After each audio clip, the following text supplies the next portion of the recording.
আসসালামু আলাইকুম বন্ধুরা, সবাই কেমন আছেন? আশা করি সবাই ভালো আছেন। আজকে হচ্ছে বৃষ্টি ভেজা একটা ভ্রমণ উপভোগ করছি।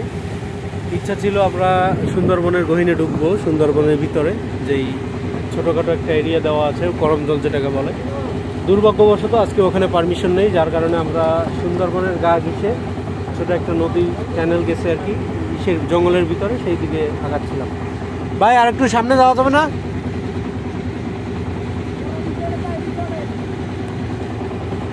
কোন রিসোর্টে? আর একটু সামনে যাওয়া যাইতো না? আচ্ছা, যাই হোক, আমরা আর ভিতরে যাব না। তো আজকে এখান থেকেই হচ্ছে আবার ব্যাক করতেছি বলতে একেবারে যাচ্ছি না, অন্যদিকে হয়তো বা চাইলে ঘুরবো। এই হচ্ছে সুন্দরবন, এই যে জঙ্গলটা দেখতে পারতেছেন, এটাই হচ্ছে সুন্দরবন, একেবারে পাশেই, আমাদের কাছেই। সাথে আমাদের দুইজন মেহমান, আবার আমার ভাই আছে, আলাউদ্দিন ভাই,